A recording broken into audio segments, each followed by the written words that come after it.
Në tokë bie 1,2 miliarda pjesë e energjisë që vjen nga dielli dhe Olaf Stapledon tek romani i tij mendoi për një civilizim të avancuar i cili e kishte arritur mundësinë për të marrë gjithë energjinë e diellit duke ndërtuar një guack të madhe teknologjike e cila e thithë të gjithë rrezatimin e diellit. Më vonë në vitin 1960, Freeman Dyson mori idenë e këtij romancieri, Olaf Stapledon, dhe e botoi në revistë shkencore.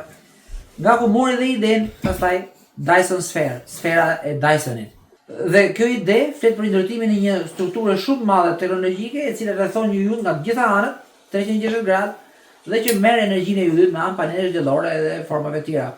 Që nga ajo kohë shkencëtarët kanë kërkuar me teleskop se mos gjejnë ndonjë yll i cili është rrethuar nga kjo masë strukture e madhe, nga një sferë teknologjike, Dyson Sphere.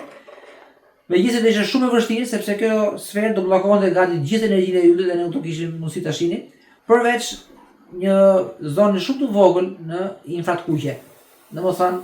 kjo masë strukturë shumë e madhe do nxehej sadopak nga drita e yllit. Por, si do që tjetë, nëse në një drejtim të caktuar ne do na vinte vetëm një rrezatim i dobët në infrat kuqe,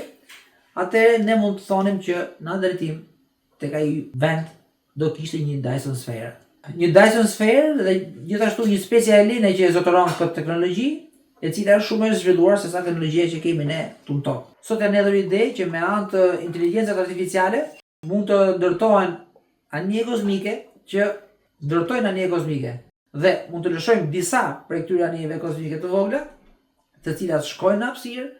mbledhin asteroid, gur e material në hapësirë dhe ndërtojnë automatikisht kopje të tyre ose pajisje që duhen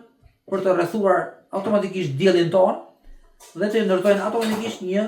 Dyson Sphere tek dielli jon. Me dijet e sotme ne mund të themi që shfrytëzimi i energjisë diellore mund të jetë metoda më e mirë, më eficiente e marrjes së energjisë, por në të ardhmen ne mund të gjejmë mënyra shumë më të mira, shumë më eficiente, me një rendiment shumë të madh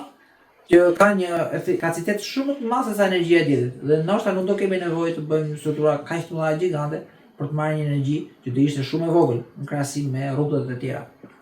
Kështu që ndoshta në të ardhmen ndërtimi i Dyson Sphere mund të mos jetë i nevojshëm.